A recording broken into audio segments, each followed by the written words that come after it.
তোর উত্তর চাইছি, মহিলাদের স্টেজে তুলে লাউড স্পিকারে কথা বলানো হালাল না হারাম? জায়েজ না নাজায়েজ? চলবে না চলবে না? বলছে কোরআন শরীফ পড়তে পারে। কথা বুঝতে পারছেন না? এই ছয় চতুরিটা ইবলিসের ভিতরেই ছিল। এই চালাকি বানা কে করেছিল? আল্লাহ বললেন উসজুদু লি আদম, আমার আদমের দিকে ফিরে সিজদা কর। কার কথা? জোরে বল না রে ভাই। আল্লাহ বললেন উসজুদু লি আদম, আমার আদমের দিকে ফিরে আদমের দিকে সিজদা কর। সিজদা করলেই তো সমস্যা মিটে যায়। মুআল্লিমুল মালাইকা বলছে আল্লাহ আদমের তো এইমাত্র তৈরি করা হলো, আর আমি অনেক ওর থেকে আগে হয়েছি, অর্থাৎ বয়সের দিক থেকে আমি বড়। আল্লাহ কি বলছে? উসজুদু লি আদম, আদমের সিজদা কর। ভাই এই সিজদাটা আর বড় ছোট দুটো এক হচ্ছে কি? ও জানে সিজদা করাটা হচ্ছে আল্লাহর হুকুম। সিজদা করাটা কি? আল্লাহর হুকুম। আমি যদি এটা মেনে নেই তাহলে আমার এই হাজার হাজার বছর যে সিজদা করাটা এই আদমের সামনে সব ধুলোর সাথে হয়ে যাবে। আমি আগুনের, আদম মাটির, এখানে যদি মাথা নত করি তাহলে তো ছোট হয়ে গেলাম। অর্থাৎ হক হলেও যে কোনো প্রসেসে ড্রাইভেট করা হোক, অর্থাৎ আল্লাহর যুক্তি দিয়ে বোঝায়। হ্যাগো সব যুক্তির মালিককে চিৎকার মেরে বল। দুনিয়ার মানুষ যা পরিকল্পনা করে তার থেকে বেশি উত্তম পরিকল্পনাকারীকে। ইন্নাল্লাহা আলা কুল্লি শাইইন কাদির। কিন্তু তো ইবলিস, ওর কাজ হলো মানুষকে ঘুরিয়ে কাম ধরা। এই কথা বলে না। আল্লাহ বললেন দেখো তুমি যুক্তি দেখাচ্ছ, যুক্তিতে কিন্তু মুক্তি পাওয়া যায় না। আমাদের ছেলেরা সব যুক্তি খোঁজে বেশি, সব জায়গায় যেন যুক্তি খুঁজতে যেও না। যুক্তিতে মুক্তি পাওয়া যায় না, রবের হুকুমে মুক্তি পাওয়া যায়। একবার জোরে বলো, একবার জোরে হবে না? ও নজরের যুবকেরা, ছেলেরা, বাচ্চারা, পর্দার শিনা মা ও বোনেরা, আল্লাহ পাক আল্লাহ তাআলা বললেন এই আযাজি, এই মুআল্লিমুল মালাইকা, আমি আল্লাহ তোমাকে আজকে ছাড় দিলাম, কিন্তু শুনে রেখে দাও, জেনে রেখে দাও, আমি আল্লাহ কিন্তু তোমাকে ছেড়ে দিলাম। ছাড় দিলাম, ছেড়ে দেইনি বলো। ঠিক আছে, তুমি করছো না যখন, ঠিক আছে।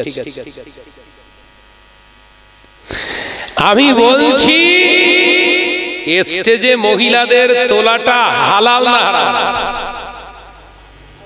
কোরআন পড়তে পারি আর না পারি ও পরে হবে না। আমার প্রশ্ন কি, মহিলাদের স্টেজে তোলা যাবে না যাবে না? যদি উত্তর দিচ্ছে কোরআন পড়তে পারে না, কি সমস্যা বলে দিলেন? আমি বললাম পাগড়িটা চুরি করা হয়েছে, ভালো করে বুঝলেন? এই সবগুলো ভাইরাল হচ্ছে তো নাকি? আমি বললাম পীর আল্লামা শাহ সুফি আবু ইব্রাহিম সিদ্দিকী রাহমাতুল্লাহ আলাইহির পাগড়িটা চুরি করা হয়েছে। স্টেজে উঠে বলছে আমাকে চোর বলেছে। দুটো অ্যানসার কি এক হলো? আলাদা না? চুরি করা হয়েছে, অর্থাৎ যে কোনো ব্যক্তি হোক ওই পাগড়িটা চুরি করে যে কেউ কাউকে দিয়েছে, অর্থাৎ চুরি যে করেছে তাকে বলিস তো। হুজুর স্টেজে বলছে আমার চোর বলেছে। এগুলো খোলাসা করার দরকার আছে না? না ভাই, এগুলো বললি কি ফিতনা?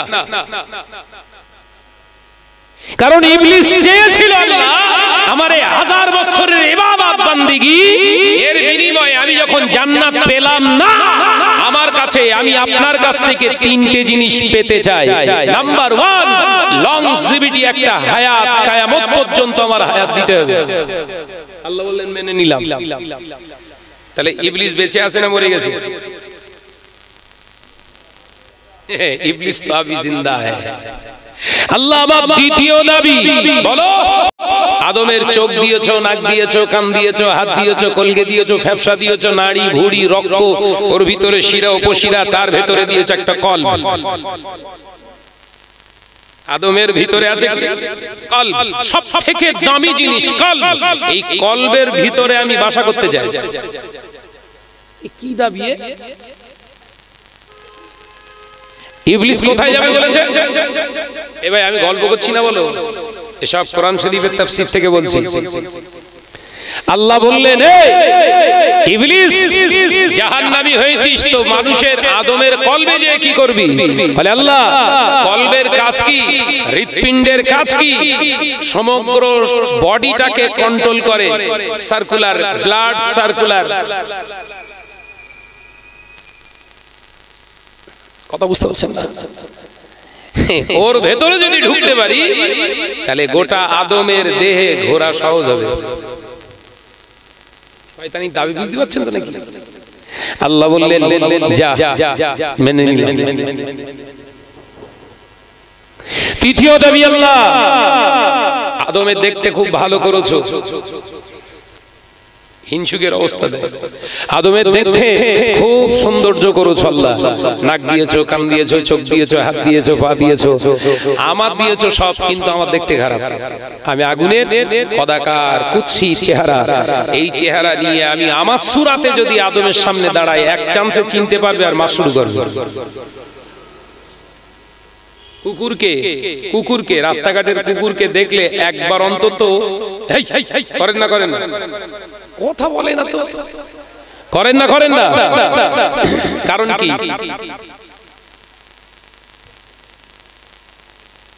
করি কেন করি জানি না।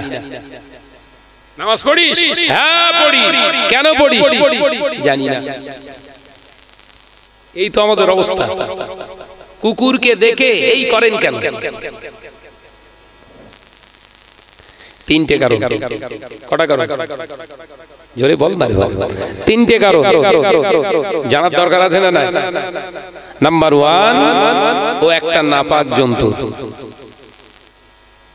কুকুর কি নাপাক? কিন্তু শরীয়তের এখানে একটা মাসআলা আসছে, কুকুর গায়ে যদি শুকনো থাকে, শুকনো কুকুর মানে গায়ে ভিজা নেই, ওই কুকুরটা এসে যদি আপনার গায়ে গা মানে ঠেকিয়ে ফেলে, এক্ষেত্রে আপনার শরীর নাপাক হবে না। কিন্তু কুকুর যদি ভিজে গায়ে এসে আপনার গায়ে একবার মশান দেয়, ও ডেরে যায়, নামাজ হবে না। দ্বিতীয় কারণ, কুকুর হলো হিংস্রদের ভিতরে একটি অন্তর্ভুক্ত। এই করেন কেন জানবেন না?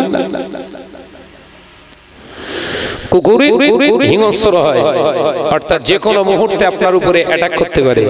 ওই জন্য দেখে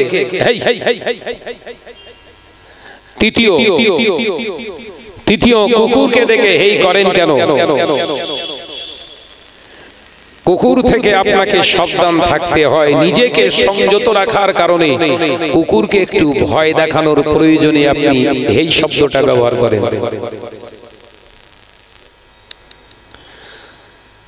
এই কুকুরকে যদি আমরা একটা জন্তুর হিসাবে, নাপাক হিসাবে হেই করি, আর সশরীরে যদি ইবলিস এসে দাঁড়ায়,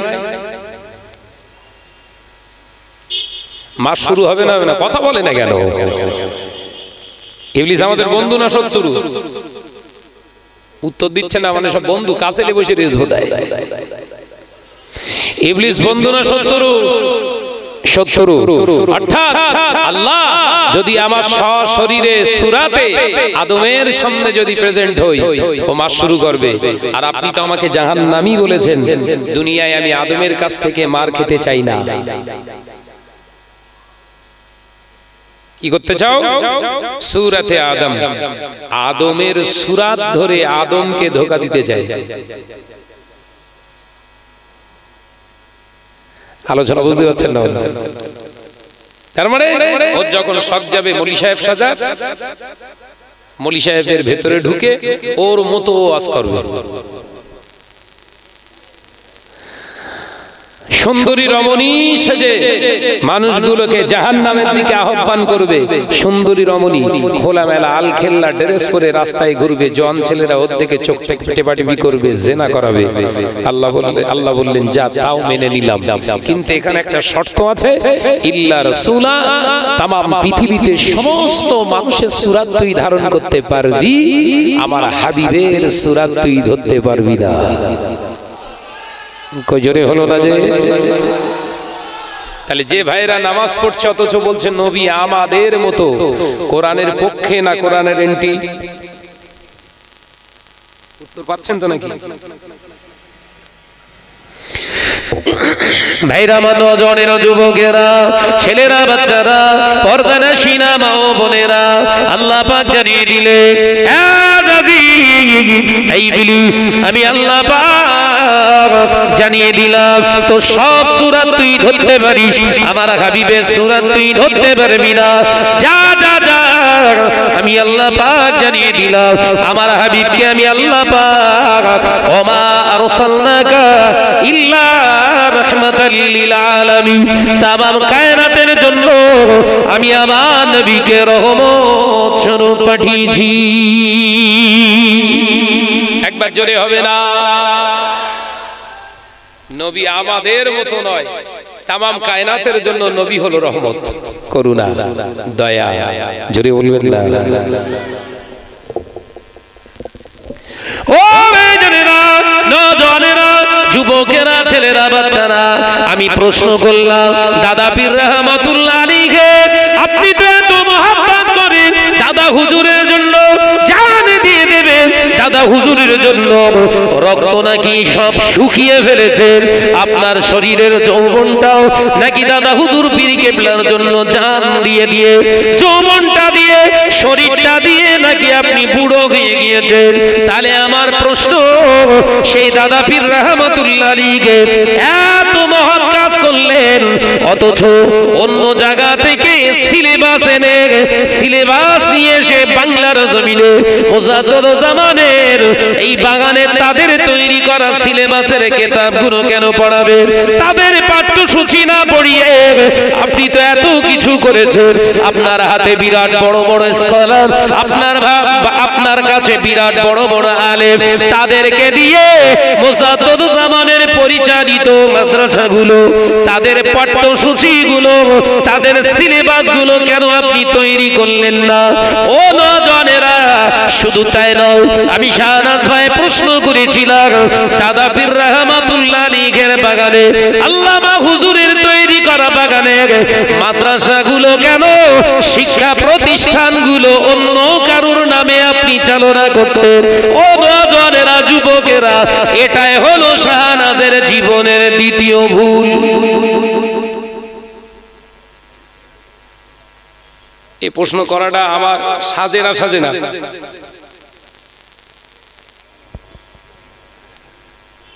আপনি তো দাদা হুজুরের জন্য জান দিয়ে দিচ্ছেন, শুনলুন।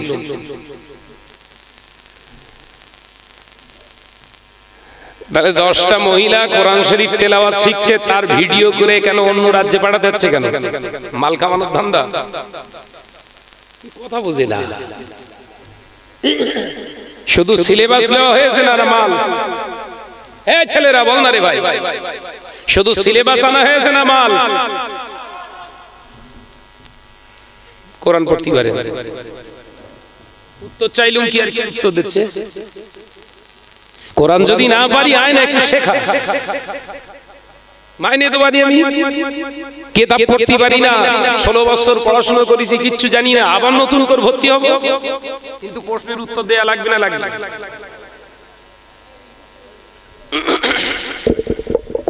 না? উনিও উত্তর দেবে না, কারণ উত্তর দিলে ভক্ত বাড়বে না। যে কটা আছে, যে কটা আছে ইট মেরে থেতো করবে ওর। ভাইরা নওজনেরা, যুবকেরা, ছেলেরা, বাচ্চারা, পর্দানশীনা মা বোনেরা, আল্লাহ নবী দো জাহানে বাদশাহ হাবিবুল্লাহ নবী জনাবে মুহাম্মদুর রাসূলুল্লাহ সাল্লাল্লাহু আলাইহি ওয়াসাল্লাম পাক জবানে জানিয়ে দিলেন, ও আমার সাহাবীরা, আমার উম্মতেরা নামাজ আদায় করবে, রোজা আদায় করবে, হজ আদায় করবে, যাকাত আদায় করবে, বড় বড় মসজিদ বানাবে, আমার উম্মতেরা দাড়ি রাখবে, জুব্বা পরিধান করবে, মসজিদ ভর্তি মুসল্লি হবে, নামাজ আদায় করতে যাবে। ও আমার সাহাবীরা, মুসলমানের অভাব হয়ে যাবে, আল্লাহকে ভয় করনে বলা মুসলমানের অভাব হয়ে যাবে। আল্লাহ নবী সাহাবীরা প্রশ্ন করলেন, ইয়া রাসূলুল্লাহ, হাবিবাল্লাহ, কারণটা কি? আল্লাহ নবী বললেন, অলির রিবা, তার কারণ হলো সুদ। আমার উম্মতিরা সুদের লেনদেনকারীদের অন্তর্ভুক্ত হয়ে যাবে। কিসের অন্তর্ভুক্ত হবে? না না, আপনার এই কাল ছাড়া এলাকায় এসব নেই। হ্যাঁ, বেশি আছে, রাস্তায় টাল হয়ে গেছে সব। আয় না বাপ, এদিকে এই ভাইদের এই সাইড দিয়ে ঢোক, এই সাইড দিয়ে। ওরা নড়েছিল ওখানে কি কিছু পোতাস না কি বলবে, সব ওই কোনায় গিয়ে টাল হচ্ছে কেন সব বলেছে। এই সাইড দিয়ে আসে, ভাইরা দাঁড়িয়ে রয়েছেন, এই সাইড দিয়ে ঢোকেন, সামনে আমার সামনে আয়। হ্যাঁ, চলে আয় বাপ, একটু মহাপদের সঙ্গে দরুদ আল্লাহুম্মা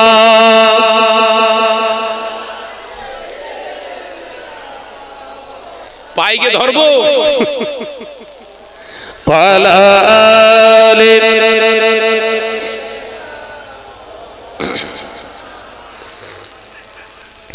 আরো জোরে পড়ি আল্লাহুম্মা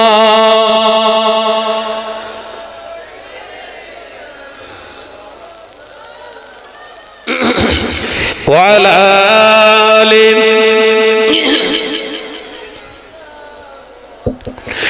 আল্লাহ আল্লাহ আল্লাহ আল্লাহ আল্লাহ আল্লাহ সুবহানাল্লাহ আল্লাহ আল্লাহ আল্লাহ আল্লাহ আল্লাহ আল্লাহ সুবহান